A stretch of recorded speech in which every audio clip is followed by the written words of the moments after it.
PNR gold and diamonds సరుకు తక్కువ బంగారం ఎక్కువ. ఇప్పుడు మన వైజాగ్ లో July 24న grand opening.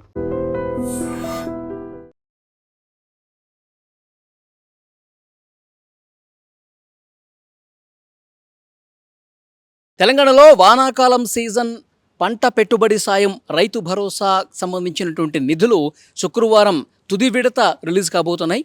So already button నొక్కారు ముఖ్యమంత్రి రేవంత్ రెడ్డి గారు. ఖమ్మం జిల్లా చింతకాని మండలం జగన్నాథపురంలో రైతు ఆశీర్వాద సభలో ముఖ్యమంత్రి రేవంత్ రెడ్డి బటన్ నొక్కి చివరి విడత ఈ నిధులు అనేవి విడుదల చేశారు.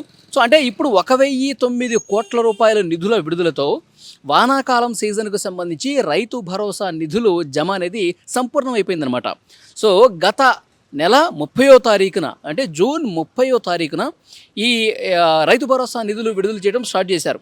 యాక్చువల్గా అప్పుడే ఖమ్మం జిల్లాలో సభ పెట్టాల్సి ఉండే ముఖ్యమంత్రి రేవంత్ రెడ్డి, కానీ అక్కడ వర్షాలు పడుతున్నటువంటి నేపథ్యంలో అక్కడ ఒక సభను కూడా ఏర్పాటు చేయలేనటువంటి సిచ్యువేషన్ ఉన్న నేపథ్యంలో జూన్ 30వ తారీఖున ఇక్కడ హైదరాబాద్ శిల్పకళా వేదికలోనే రైతు భరోసా నిధుల జమ అనేది ప్రారంభమైంది. ముఖ్యమంత్రి రేవంత్ రెడ్డి గారు ఆ రోజు 2 ఎకరాలు ఉన్న వాళ్ళకి నిధులు విడుదల చేశారు.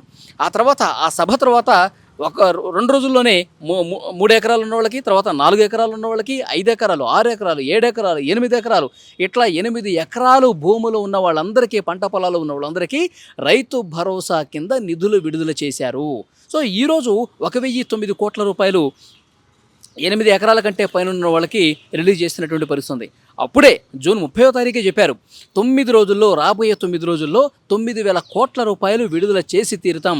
వానాకాలంలో రైతులకు పంటకు పెట్టుబడి సాయం అందించే కార్యక్రమం ఈ 10 రోజుల్లో చేస్తేనే వాళ్ళకు ఉపయోగకరంగా ఉంటుంది. ఎందుకంటే రైతులు పంట పెట్టుబడి సాయం, వాళ్ళు విత్తనాలు కావచ్చు, లేకపోతే దున్నటం కావచ్చు, తర్వాత నాట్లు వేయటం కావచ్చు. సో పంట పెట్టుబడి అంటేనే దానికి కొంత ఖర్చు అయ్యే పరిస్థితి ఉంటుంది. కాబట్టి పంట పెట్టుబడికి, పంట స్టార్ట్ చేసే ముందు వాళ్ళు కష్టాలు పాల్గొకూడదు, వాళ్ళు ఎక్కడో అప్పులు తీసుకొచ్చి వాళ్ళు పంటలు వేసుకోవాల్సినటువంటి పరిస్థితి ఉండకూడదు. అందుకే ఈ పథకం ముఖ్య ఉద్దేశం ఏంటి, రైతులకు వాళ్ళు పంట వేసుకునే క్రమంలో వాళ్ళకి ఎలాంటి ఇబ్బంది కలగకూడదు అన్నదే ఈ పథకం యొక్క ఉద్దేశం. సో అందుకే ఆ రోజు 30వ తారీఖు ముఖ్యమంత్రి రేవంత్ రెడ్డి గారు చాలా క్లియర్గా చెప్పారు, రాబోయే 9 రోజుల్లో 9,000 కోట్ల రూపాయలు వేసి తీరుతాం. సో గత ప్రభుత్వం లాగా ఖరీఫ్ సీజన్ అయిపోయిన తర్వాత డబ్బులు వేయటం, తర్వాత రబీ సీజన్ని పూర్తిగా ఎగ్గొట్టడం, ఈ విధంగా ఈ ప్రభుత్వం చేయదు. సో వాళ్ళందరికీ కూడా డెఫినెట్గా రైతులందరికీ, రైతుల పక్షపాతి ప్రభుత్వం ఈ ప్రభుత్వం కాబట్టి సో డెఫినెట్గా వాళ్ళకి మొత్తం పంట పెట్టుబడి సాయం అందిస్తామని చాలా స్పష్టంగా ఆ రోజు చెప్పారు. సో అనుకున్నదే తడువుగా ఒక్కొక్క రోజు ఒక్కొక్క ఎకరానికి ఇట్లా ఎకరం పెంచుకుంటూ ఈరోజు 9,000 కోట్ల రూపాయల వరకు ముఖ్యమంత్రి రేవంత్ రెడ్డి గారు జమ చేసినటువంటి పరిస్థితి ఉంది. సో రైతుల అకౌంట్లలో టింగ్ టింగ్ టింగ్ అంటూ శబ్దాలు చేసుకుంటూ మొత్తం వాళ్ళ అకౌంట్స్లో అమౌంట్ క్రెడిట్ అవుతున్నటువంటి పరిస్థితి ఉంది. సో ముఖ్యమంత్రి రేవంత్ రెడ్డి గారు ఈ పంట పెట్టుబడి సాయం రైతు భరోసా పథకం ప్రారంభోత్సవానికంటే ముందే సో బ్యాంకులకు, ప్రపంచ బ్యాంకు వీళ్ళ ప్రతినిధులందరికీ కూడా ఒక నోటీసు ఇచ్చినటువంటి పరిస్థితి ఉంది. ఎందుకంటే రైతులు గతంలో కొన్ని అప్పులు చేస్తుంటారు, ఏవో వాళ్ళు తనఖాలు పెట్టి రుణాలు తీసుకొని ఉంటారు. ఇప్పుడు పంట పెట్టుబడి సాయం డబ్బులు ప్రభుత్వం వేస్తే వాళ్ళు అందులో నుంచి, ఆ అప్పులో నుంచి మైనస్ చేసేసి రైతులకు చిల్లిగవ్వ కూడా ఇవ్వనటువంటి సందర్భాలు గతంలో జరిగినాయి. సో కాబట్టి బ్యాంకు ప్రతినిధులకి, ఎస్ఎల్బిసికి, స్టేట్ లెవెల్ బ్యాంకర్స్ కమిటీకి కూడా ఒక లేఖ అందించారు. రైతులు వాళ్ళు పంట పెట్టుబడికి అవకాశం ప్రభుత్వం కల్పిస్తుంది కాబట్టి సో డెఫినెట్గా ఇది వాళ్ళు పంట వేసుకోవటానికి ఉపయోగకరంగా ఉండాలి కాబట్టి ఈ డబ్బుల్ని మీరు మినహాయించుకోవద్దు అని చాలా క్లియర్గా బ్యాంకులకు కూడా చెప్పారు. కాబట్టి సో ప్రభుత్వం వేసే నిధులు నేరుగా వాళ్ళ అకౌంట్స్లోనే, ఎక్కడ కూడా మైనస్ కాకుండా వాళ్ళ అకౌంట్స్లోనే పడుతున్నటువంటి పరిస్థితి ఉంది. సో గత సంవత్సరాల కంటే పోల్చుకుంటే, గత ప్రభుత్వాలతో పోల్చుకుంటే రేవంత్ రెడ్డి ప్రభుత్వం సో రైతుల మోములో సంతోషం చూడటం కోసం సో డెఫినెట్గా పరితపిస్తుంది. రైతులు ఎక్కడ ఇబ్బంది పడకూడదన్నటువంటి ఒక ప్రేమ, రైతుల పట్ల ప్రేమ ఈ ప్రభుత్వం చూపిస్తుందని కూడా రైతులు చెబుతున్నటువంటి పరిస్థితి ఉంది. సో డెఫినెట్గా ఈ రైతు భరోసా నిధులు అనేవి 100% పంట పెట్టుబడికి రైతులకు ఉపయోగపడతాయి. తెలంగాణ వ్యాప్తంగా రైతులు అందరూ కూడా ప్రస్తుతం ఈ డబ్బులు పడుతుండడంతో, ఈ రైతు భరోసా డబ్బులు వస్తుండడంతో సంతోషం వ్యక్తం చేస్తూ ఉన్నారు.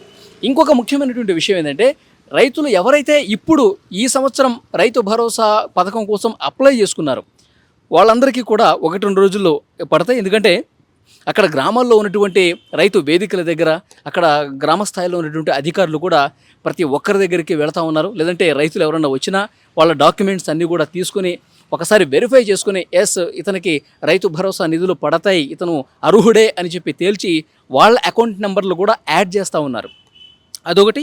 ఇంకొకటి కొన్ని సాంకేతిక కారణాల వల్ల మొబైల్ నెంబర్ లింక్ కాకపోవడం, లేకపోతే ఆధార్ నెంబర్ లింక్ కాకపోవడం, సో బ్యాంకు అకౌంట్స్ కొంచెం తేడా ఉండటం, ఇలాంటి వాళ్ళు ఎవరైతే ఉన్నారో వాళ్ళని కూడా సెటరేట్ చేస్తూ ఉన్నారు. ఇలాంటి సాంకేతిక కారణాలతో డబ్బులు పడనటువంటి అర్హులైనటువంటి రైతులు ఎవరైతే ఉన్నారో వాళ్ళని కూడా గుర్తించి వాళ్ళ డాక్యుమెంట్స్ కూడా ఒకసారి వెరిఫై చేసి వాళ్ళకు కూడా రైతు భరోసా నిధులు పడుతున్నటువంటి పరిస్థితి ఉంది. సో ఓవరాల్గా చూసుకుంటే ఖరీఫ్ సీజన్, వానాకాలం సీజన్కి సంబంధించి తెలంగాణలో రైతుల పంట పెట్టుబడి సాయం పథకం, ఈ రైతు భరోసా నిధులు అనేవి ఈ 9 రోజులు దాదాపు 9,000 కోట్ల రూపాయలు, ఈరోజు పడుతున్నటువంటి 1,009 కోట్ల రూపాయలు పడితే మొత్తం కూడా దాదాపు 9,000 కోట్ల రూపాయల సాయం ఈ రైతు భరోసా పథకం కింద ప్రభుత్వం నిధులు జమ చేసినటువంటి పరిస్థితి ఉంది.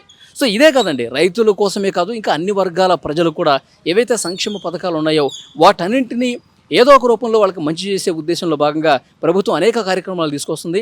ఇప్పుడు ఇందిరమ్మ ఇళ్ళ కార్యక్రమం జరుగుతుంది, రైతులకు సన్నబియ్యం ఇస్తూ ఉన్నారు. సో ఇట్లా చెప్పుకుంటూ పోతే ఒకదాని తర్వాత ఒకటి సంక్షేమ పథకాలన్నీ కూడా బడిబడిగా అమలవుతున్నటువంటి సిచ్యువేషన్ ఈ ప్రభుత్వం కనిపిస్తోంది. సో ఇంకొక ముఖ్యమైన విషయం ఏంటంటే రైతులు ఈ ఖరీఫ్ సీజన్లో పంటలు వేసుకున్న తర్వాత వెంటనే మళ్ళీ రబీ సీజన్కి, ఇంకా రబీ సీజన్ ప్రారంభానికి ముందే ఆ సీజన్కి సంబంధించినటువంటి డబ్బులు కూడా ముందే షెడ్యూల్ చేసుకున్నట్టుగా తెలుస్తోంది. ఎందుకంటే తుమ్మల నాగేశ్వరరావు గారు వ్యవసాయ శాఖ మంత్రి, ఆయన మొన్ననే చెప్పారు, ఎప్పుడు జూన్ 30వ తారీఖున మొదటిసారి ఈ 2 ఎకరాలు ఉన్న వాళ్ళకి ఎప్పుడైతే డబ్బులు వేశారో ఆ రోజే ఆయన ప్రెస్ మీట్లో చెప్పారు. ఒక ఉన్నత స్థాయి సమీక్ష కూడా చేస్తూ ఉన్నారు ముఖ్యమంత్రి రేవంత్ రెడ్డి గారు. సో ఈ ఖరీఫ్తో పాటు రబీకి సంబంధించి కూడా ఎప్పుడు డబ్బులు వేయాలి, రబీ ప్రారంభోత్సవంలో ఏ డేట్లో డబ్బులు వేస్తే రైతులకి ఆ పంట పెట్టుబడికి ఉపయోగపడతాయి ఈ డబ్బులు అన్నది కూడా అంత ముందస్తుగా ఆలోచన చేశారంట.